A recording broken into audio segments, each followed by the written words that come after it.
Graças a Deus. A graça e a paz de nosso Senhor Salvador Jesus Cristo. Amém. Abra aí sua Bíblia na primeira carta do apóstolo São Paulo aos Coríntios, capítulo 2. Glória a Jesus.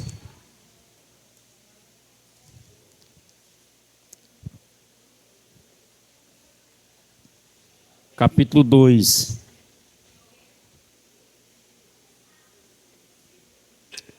Todos encontraram?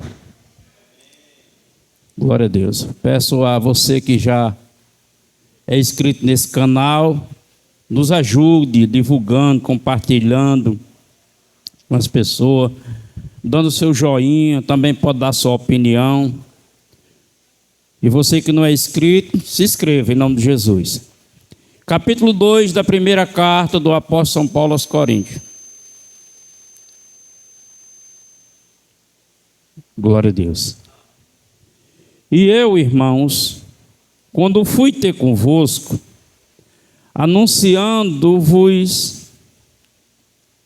o testemunho de Deus, não fui com sublimidade de palavra ou de sabedoria, porque nada me propus saber entre vós, senão Jesus Cristo e este crucificado. E eu estive convosco em firmeza, em fraqueza, e em temor e em grande tremor.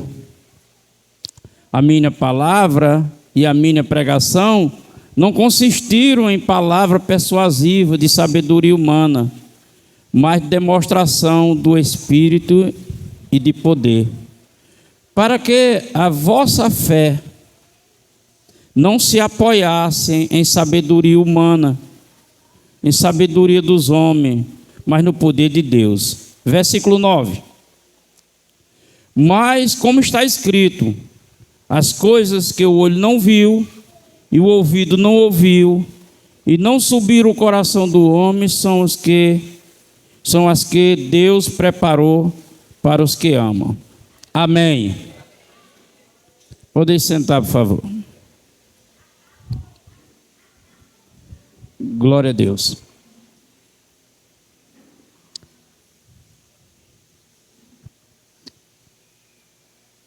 A carta do apóstolo São Paulo aos Coríntios, tanto a primeira como a segunda, são duas cartas muito trabalhadas no ensino à igreja, pelo fato de Paulo ser um homem de uma vivência, uma experiência com Jesus muito elevada, e tendo ele toda a capacidade espiritual para instruir a igreja. E por essa razão, é uma das cartas que são muito utilizadas. E não é diferente hoje, nós vamos utilizar esses versículos desse capítulo da primeira carta, para também receber a graça de Deus do ensino, porque na nossa caminhada de vida de fé, precisamos que as bem-aventuranças de Deus aconteçam em nossas vidas. E ela não vai acontecer na nossa vida simplesmente porque eu quero, ou porque Deus assim determinou que o homem recebesse as bem-aventuranças. Tem um trabalho, tem um processo. A graça é um favor que costumamos dizer no meio evangélico que é um favor imerecido. Mas não é apenas um favor imerecido. A graça é o Espírito de Cristo trabalhando na vida do ser humano com todo o poder para que essa pessoa receba da parte de Deus toda a transformação necessária pela fé em Jesus. Amém, igreja? Portanto, esse assunto é um assunto sério e vigente por dia de hoje também. E a epífraga, quer dizer, o título dessa carta aqui, desse texto, é o caráter da pregação de Paulo em Corinto. Não sei se algumas traduções de você é diferente. Essa tem o comentarista, que isso aqui é o comentário é o comentário. O comentarista da tradução dos textos faz como título o caráter da pregação de Paulo. Isso para expressar o valor do que Paulo apresenta aqui. Por que caráter? Porque caráter é um conjunto de atitudes de bem, boa ou ruim do ser humano que vai definir o caráter da pessoa.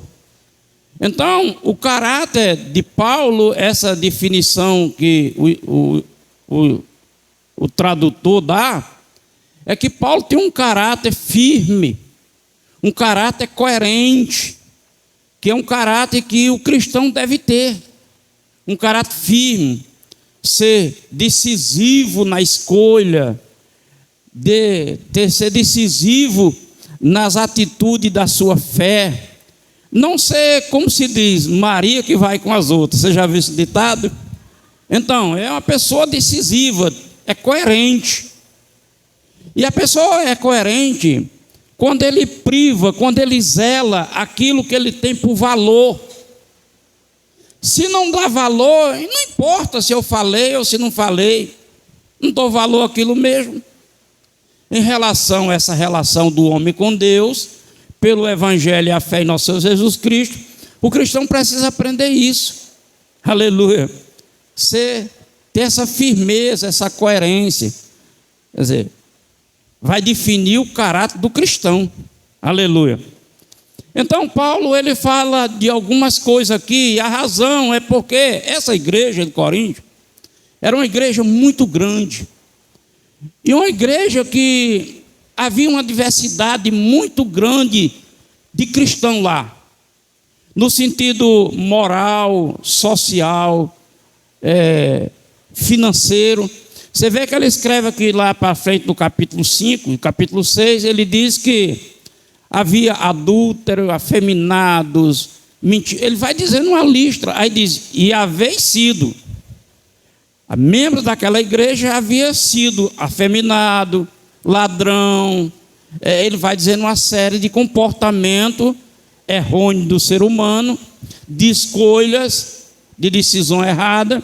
Mas ele diz, agora haveis sido, porque agora você foi lavado pelo sangue, foi justificado pelo sangue, e ele dá a definição agora que você agora precisa receber esse caráter, para que a sua postura, a sua conduta, a sua formação espiritual lhe conduza como testemunho para revelar Cristo na nossa vida.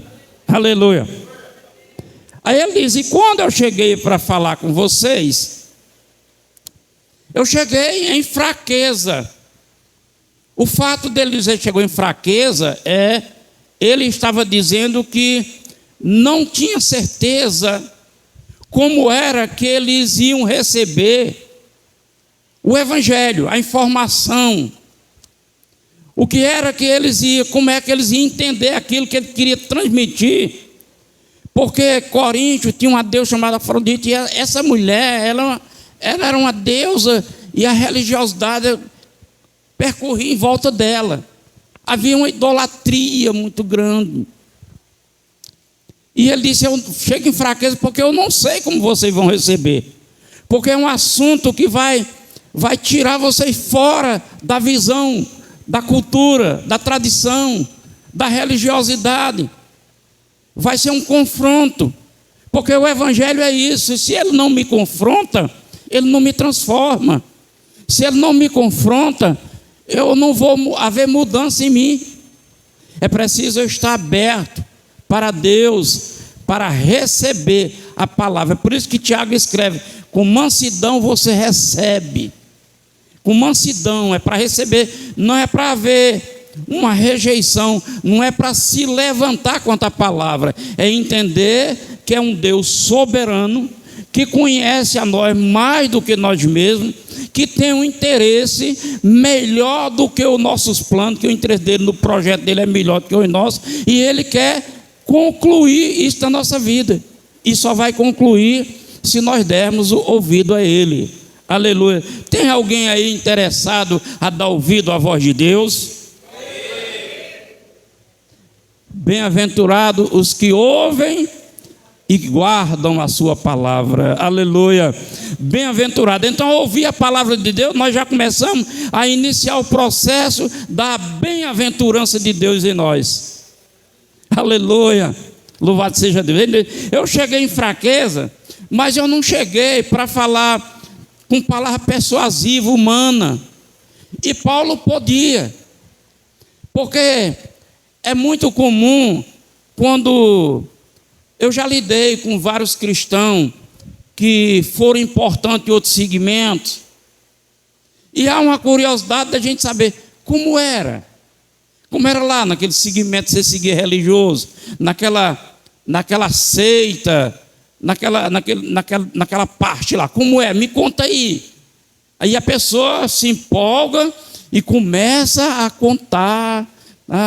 E Paulo, ele tinha uma história. Paulo era judeu. Paulo era fariseu, era um homem letrado, era um homem estimado na época antes de se converter. Então ele tinha um currículo de uma linguística, de uma oratória que era para ser convincente. Ele disse: mas eu não quero utilizar isso, eu quero ir partir para a parte simples. Eu quero apresentar Deus. Eu quero apresentar Deus, Deus o Criador, aleluia, porque Deus Criador, como divindade, Ele é conhecido, sempre foi conhecido por todas as nações, aleluia, sempre foi conhecido por todas as nações. Você vê no Velho Testamento, há uma disputa muito grande das divindades, e Deus é um dos deuses que divide a disputa. Você vê quando Paulo chega diante do Areópago, naquela cidade, ele diz assim: eu vejo que vocês são muito supersticiosos. Mas aí tem uma placa para o Deus desconhecido, que era justamente o Deus que Paulo apresentava. Glória a Deus.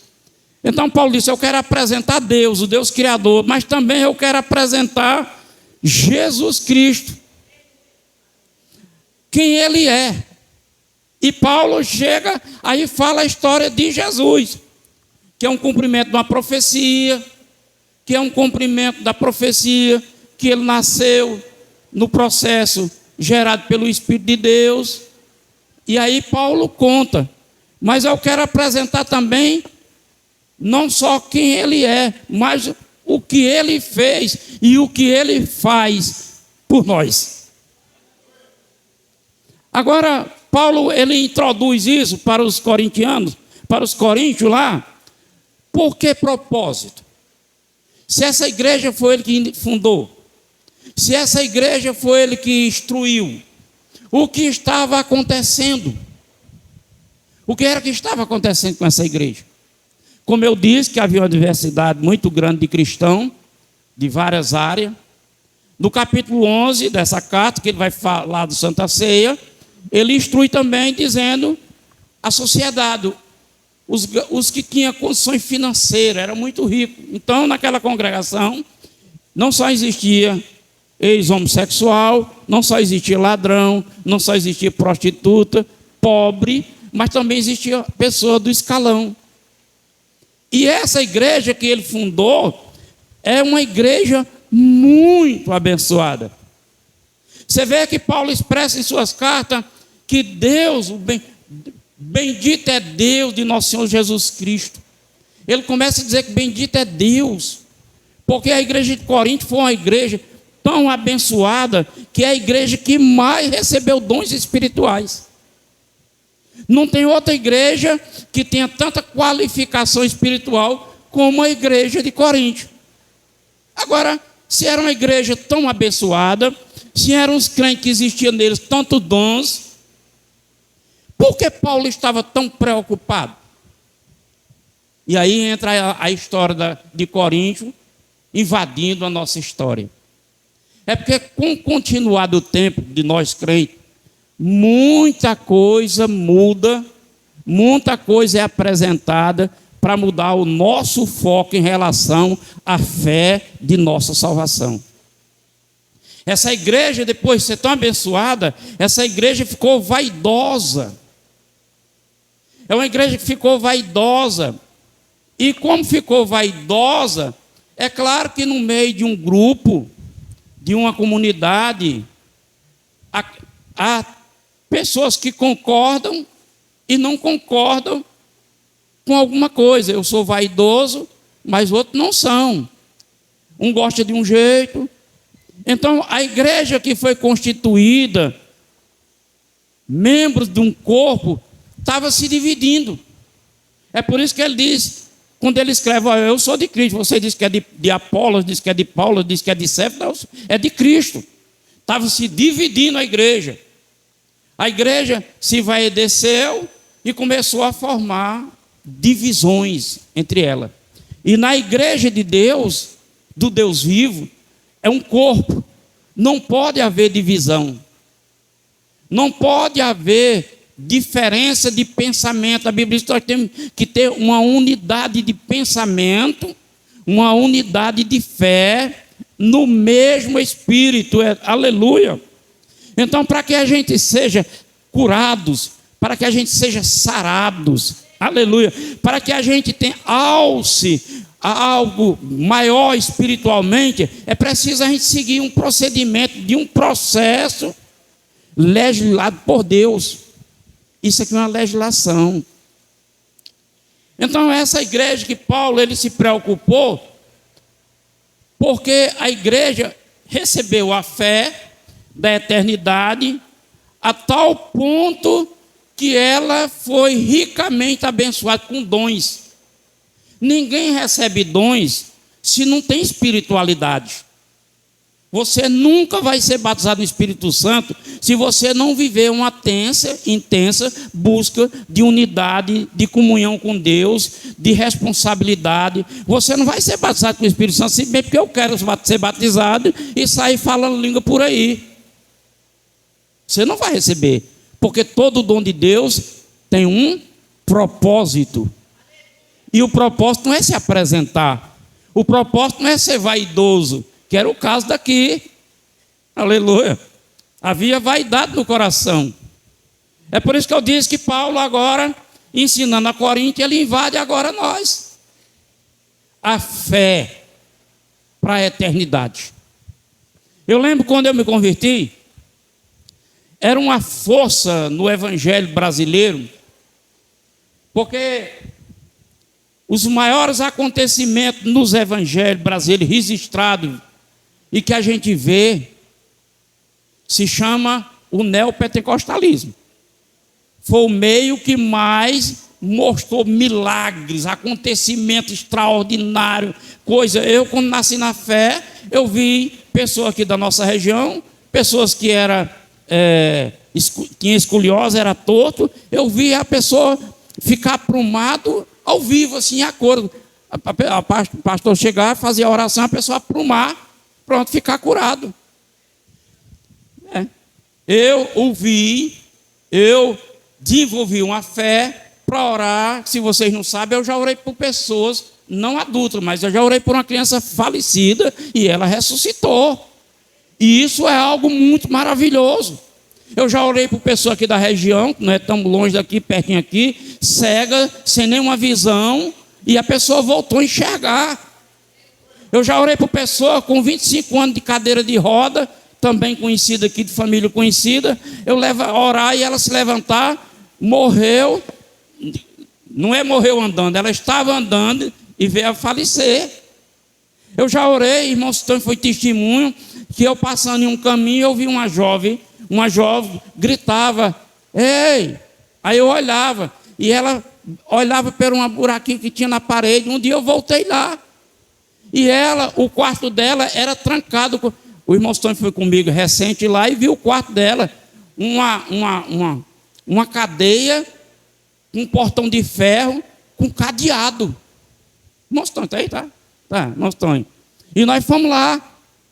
E eu disse, irmão Sitão, essa jovem, que agora já era mãe, eu disse, irmão Sitão, essa jovem, eu passava ali, ela gritava, ei! E eu cheguei lá, ela estava imunda, suja, sem higiene nenhuma, sem roupa, porque ela não ficava com roupa. E a família preocupada, eu disse, não, eu parei para ajudar ela. Pode abrir o portão que eu vou entrar. Não, não pode entrar porque ela corre. Não tem quem pegue, nem a cavalo. Pode abrir o portão. Eu entrei e fiz oração. Hoje ela é a mãe de família. Aleluia. Glória a Deus. Eu fui com o irmão Citon lá. Recente não, tem mais de um ano, nós fomos lá. E Citon ouviu. Inclusive, o irmão Citon ficou impressionado com algo que ele viu lá. Porque a mãe dessa mulher, em uma oração, que ela sentiu uma dor de cabeça, ela ficou possessa de um demônio. E o irmão Citon ficou muito curioso, que é normal a gente mexer com essa parte aqui, né? O queixo inferior, e ela mexia o queixo superior. Aí o irmão Citon ouviu aquilo, ele ficou espantado. E quando eu comecei a usar o poder de Deus para libertar aquela mulher, que mora aqui perto também, mora ali nos patos, o irmão Citon ficou assombrado por causa da atitude dela. Aleluia. E ele perguntou, pastor, e o senhor não tem medo? Sabe, irmão, às vezes a nossa carne, ela tenta nos convencer, mas como eu confio em Deus, o poder de Deus, eu me firmo em Deus, e mesmo me tremendo com medo, Deus me usa e o milagre acontece. Aleluia. O que eu quero dizer para vocês, irmãos, sobre essa fé, é porque como eu nasci nesse período, depois disso, irmão, a gente começa a ver, começa a ouvir, dentro do Evangelho, assunto acerca da salvação, que vai nos tirando totalmente do foco da eternidade. Você vê que hoje em dia, a igreja faz campanha simplesmente para cura. A igreja faz campanha simplesmente para prosperidade. Aí você está sem nenhum no bolso, eu convido para você vir uma campanha prometendo que Deus vai fazer um reboliço na sua vida financeira, você vem. E eu digo, mas você tem que contribuir, porque é dano que se recebe. E dê um valor, porque quanto mais dá, mais recebe. Aí você pega o que você tem e dá, pensando que vai receber, e sai mais liso do que quando chegou. E vai mudando o foco. Eles vão mudando o foco. Outros veem o movimento pentecostal e vem com aquele exagero só do Espírito Santo e a pessoa se torna fanática. Não tem utilidade nenhuma naquilo que Deus proporcionou para a vida, nem para a vida da pessoa tem, porque de noite está falando de língua, no outro dia está dando mau testemunho. Porque a fé não é uma fé salvítica, não é a fé da eternidade. Então Paulo, o apóstolo Paulo, percebendo na igreja aquilo que estava tirando o foco. O que estava tirando a igreja de Corinto, o foco era a vaidade daqueles que tinham condições, a vaidade daqueles que estavam recebendo dons, a vaidade daqueles que estavam formando o grupo. Eu já tenho uma liderança, agora minha turma é o de Cefas. Aleluia. Agora a minha liderança é Apolo. Aleluia. E se observe, essa linguagem não é muito estranha nos dias de hoje. Irmão, você congrega onde? Irmão, eu congrego na igreja tal do dependendo da graduação do pastor, dependendo da grandeza da igreja, ele se enche. Ou vocês nunca perceberam isso no meio evangélico? A vaidade do ministério. Aleluia. Agora respeito, sua autoridade do ministério. Desculpa. Essa vaidade é presente.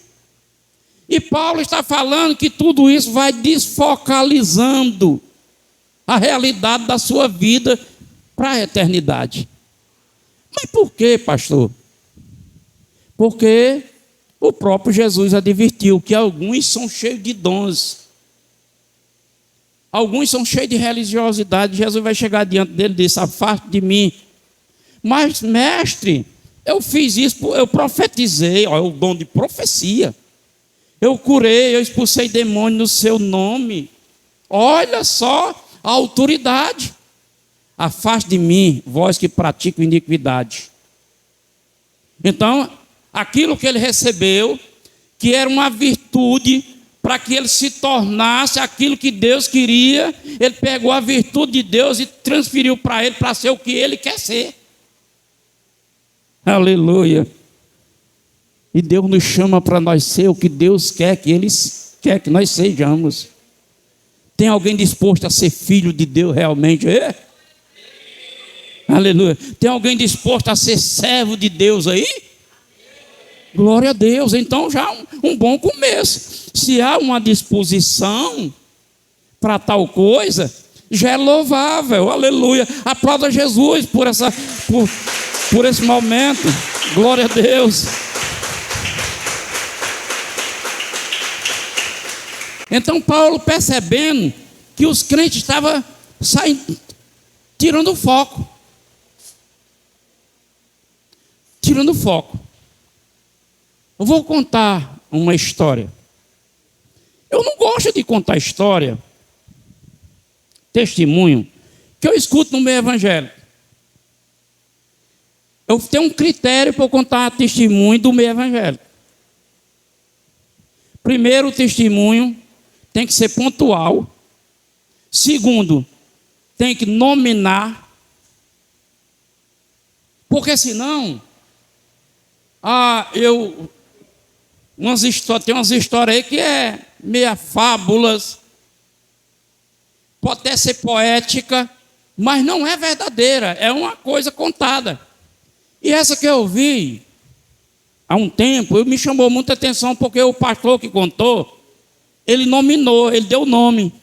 Eu dei o nome da pessoa que teve que ele viu e ouviu dessa pessoa, e nominou o nome da outra pessoa que com ele estava junto. Foi o pastor Marco Feliciano. Ele contou a história de uma mulher chamada Sebastiana e de um jovem homem, que era jovem na época como ele, eles eram da faixa da mesma idade, de Enoque. E essa Sebastiana, e eu creio no testemunho, porque ele deu localização geográfica, no testemunho dele, aí precisaria ser muito cara de pau, né? E eu creio que ele está contando a verdade. Então, um testemunho desse eu testifico para nós inserir nessa fé que Paulo está tentando passar para a igreja, retornar para a igreja de Corinto, que hoje o Espírito Santo está aqui trazendo em mim para que vocês se firmem. Glória a Jesus. Aí ele disse, a mulher chamada Sebastiana e o filho Enoque, nós muito jovem, muito amigo, a mãe dele contraiu um câncer. Tomou ela toda. E ela foi internada. E ela sentia muita dor. E um certo momento ele chamou o rapaz, o Enoque, disse, vamos lá visitar sua mãe, que eu quero fazer uma oração por ela. E quando chegou lá no leito do hospital, aí ele disse, Dona Sebastiana, não dói? Ela, dói e dói muito. É desesperador a dor. E por que a senhora não geme, não grita? É porque naquelas camas ali, tem pessoas que não são crentes. E eu não posso dar mau testemunho da minha fé. A falta de confiança no meu Deus. Porque o corpo para nada presta. Vai para a terra. Mas o que importa é que minha alma vai para Jesus. E se minha alma está em Jesus, eu não tenho por que estar me maldizendo. E com isso elas vão ver que meu Deus existe em mim. Aleluia. Aplauda Jesus aí para a salvação eterna. Aleluia. Então, irmãos, essa mulher morreu.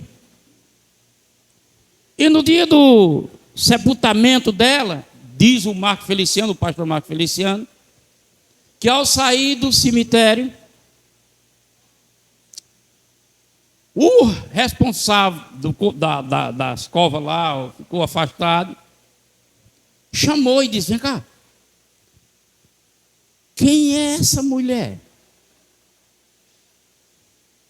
Ele disse, por quê? Eu disse, porque essa semana enterrou-se aqui um grande empresário aqui da região, e era avião por cima, soltando flores. Você já viu por aqui no cemitério daqui, né? As funerárias fazer isso, o plano existe. Estou fazendo um comercial, já dá para receber o dinheiro de lá, vou até cobrar. Então, e essa mulher, eu me impressionei porque vi um batalhão de homens fardados de branco. Ela é alguma coisa da marinha? Ninguém mais viu esse homem. Aleluia. Significa, irmão, quando a gente tem uma fé para a eternidade, você está protegido, você está guardado. Nem seus passos em direção ao cemitério, a cova fria, aonde a terra vai inseminar sua carne, os seus órgãos, nem assim você vai só. Não é os seus parentes que vai contigo, quem vai é as merídias do céu te conduzindo para o Senhor. Aleluia! Glória a Deus. Então veja bem, Paulo percebeu o desvio do foco. E ele chega no versículo 9 e diz assim, ó. Mas como está escrito, as coisas que os olhos não viu, o que o ouvido não ouviu, e não subiram o coração do homem, são o que estão preparados, que Deus preparou para os que amam. Observe que a advertência, ela transcende as coisas físicas. A advertência está dizendo que nós estamos chegando num tempo que muita coisa nos tira o foco da eternidade, de uma fé para a eternidade, para uma fé materialista. Para uma fé que o olho vê, que o ouvido... Olha, lá naquela igreja tem uma campanha lá. Você vai para lá que você tem resposta de Deus, você recebe, seu marido volta para você, e um deixa de beber, aí vai a propaganda. Vai a propaganda. Aí sua fé se volta para aquilo que o olho ouve, o que o ouvido ouve, e o que o seu coração sente. E Paulo está dizendo, não trilhe para esse caminho. Porque Jesus vai voltar. E a fé da eternidade é a fé que confia em Deus. Não é a fé que precisa ver, não é a fé que precisa ouvir, não é a fé que precisa ter um sentimento no coração, porque uma hora a sua fé que é da eternidade vai ouvir ele dizer, vinde bendito de meu Pai, vinde meu bendito de meu Pai. E é só esse que tem essa fé que ouvirá essa voz, aleluia, e ele o conduzirá para o lugar determinado que ele preparou em você pela sua fé em Jesus Cristo. Aleluia, glória a Deus, glória a Jesus. E ali Paulo, vendo a situação, Paulo, pronto, eu tenho que chamar esse povo para a fé, não das coisas físicas, não das coisas materiais. E Paulo vai, escreve isso, e eu ao ler essas coisas, o Espírito Santo me incomoda. Epitácio, meu filho, é hora de você falar para esse povo que você pastoreia. Aleluia. Não estou falando isso, irmão, fazendo julgamento de tipo de fé que você está tendo. Eu estou apenas falando que Deus está dando como direção para que você possa, aleluia, abrir os olhos, enxergar, aleluia. Não esqueça que você agora antes você foi iluminado por Deus. Deus lhe deu uma sabedoria, e essa sabedoria não é humana, aleluia, louvado seja o nome do Senhor. Às vezes, irmão, o foco que vem em nossa direção para desviar da nossa fé da eternidade que é visível, ela é de confronto. O que é isso, pastor? Que confronta você. A sua amizade confronta você, Os religiosos confrontam você, confronta o seu estilo, confronta a sua dedicação aí à igreja, confronta a sua dedicação e tudo que você faz, ele confronta. Aleluia. E isso faz você desfocar lá. Também não precisa ser desse jeito, não. Não precisa ser desse jeito. Eu sendo só assim já está bom demais. Tá não. Não está bom, quanto mais demais. Está ruim. Está péssimo. Por quê, pastor? Porque Jesus mandou João escrever no Apocalipse. Você que pensa. Porque você está achando que está bom, é você que está pensando. Deus está dizendo que não está, mas você está dizendo que está. Você que pensa e olha e diz, eu estou rico. Aleluia. Eu estou bem. Olha o que eu vou lhe dizer. Você está pobre, nu e miserável. Aleluia. Pobre, nu e miserável. Mas vinde a mim e comprai. Comprai o ouro. Comprai a prata. Comprai sem dinheiro. Como é que se compra sem dinheiro, gente? Você compra sem dinheiro quando você tem crédito. Você já comprou fiado em algum canto porque você tem crédito? E alguma vez você já foi barrado em um lugar que não tem crédito, vem comprar fiado de pessoa, porque não tem dinheiro? Não, não posso vender não, o momento está difícil, as coisas estão difíceis, não dá para vender não. Alguém já viveu isso? Oh, glória! Então ele diz, vinde comprar sem dinheiro, comprar apenas pelo crédito. Qual é o crédito? O que Paulo disse, eu vim falar de Jesus. Eu vim falar quem Ele é, e vim falar o que Ele fez e o que Ele faz. Comprar sem dinheiro é dar crédito ao crédito que Jesus está me dando. Eu não preciso de mais nada, o que eu preciso é da graça dEle, e a graça dEle não é só a misericórdia, a graça dEle é o poder de Deus operando na tua vida, para transformar, para curar, para libertar, para fazer todos os benefícios e todos os favores que o céu tem para você. Aleluia, glória a Deus. Não pense, irmão. Eu vou até lembrar do testemunho da irmã Michele. Ela falou que chegou um momento que ela ficou tão fraca que ela imaginava que Deus não ouvia. Não é a questão que ela não orava, não é a questão que ela imaginava. Desfocalizou. Foi um desvio de foco. Tirou o foco da eternidade para resultados do que estava precisando. O que nós estamos precisando, irmão, creia. Creia no que a palavra diz. Bondade e misericórdia lhes seguirão todos os dias. Cumpra a promessa, cumpra o compromisso com Deus, dizendo, o reino de Deus, eu busco Ele, a sua justiça, e todas as coisas serão acrescentadas.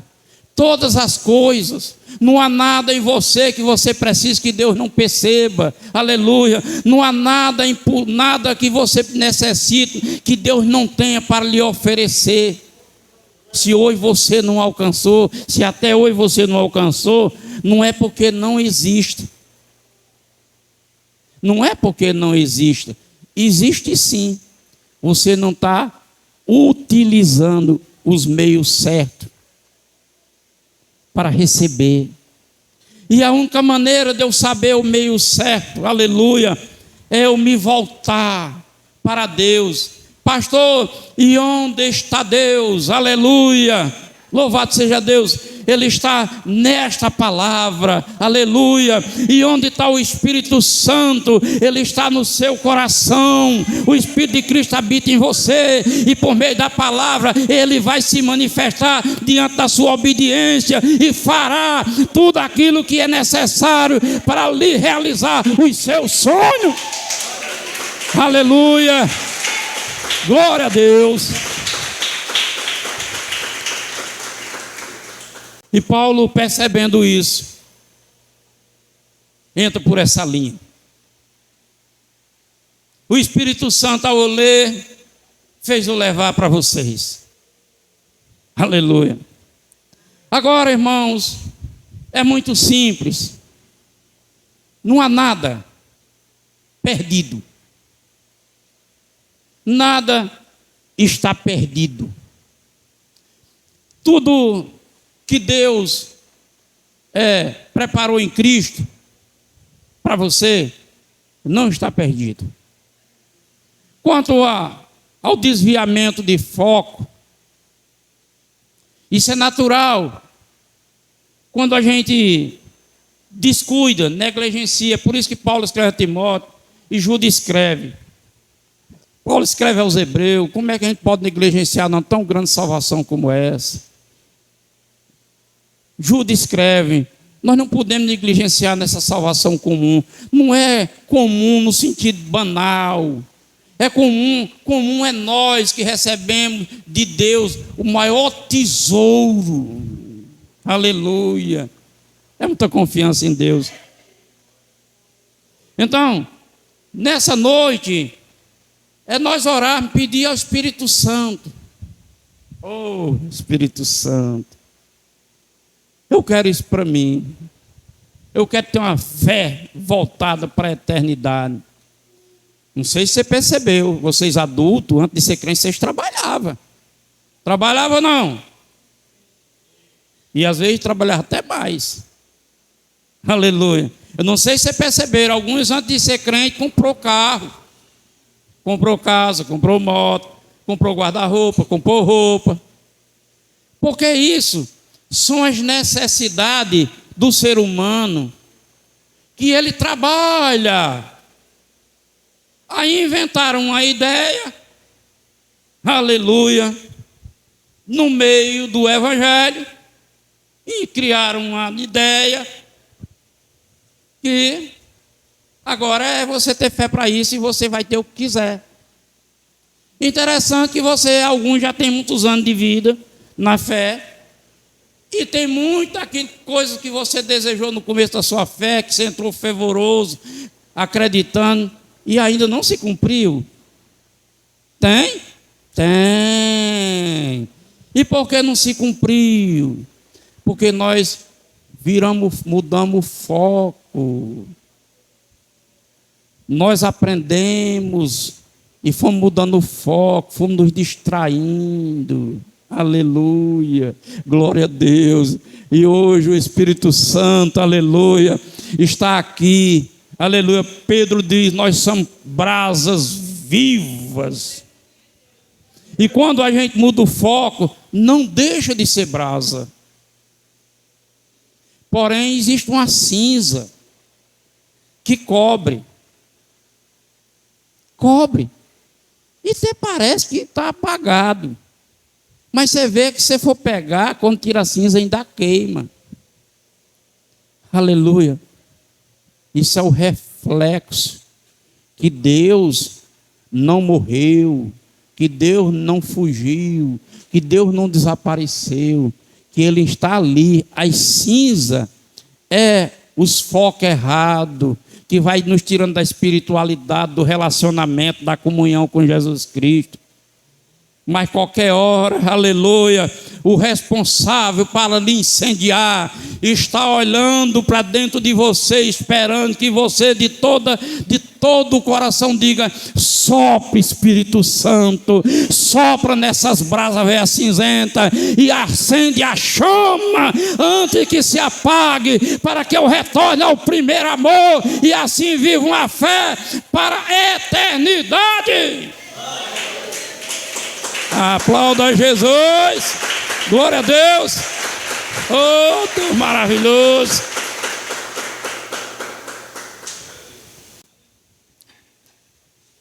Quem está satisfeito aí? Está satisfeito? Quem entendeu a mensagem?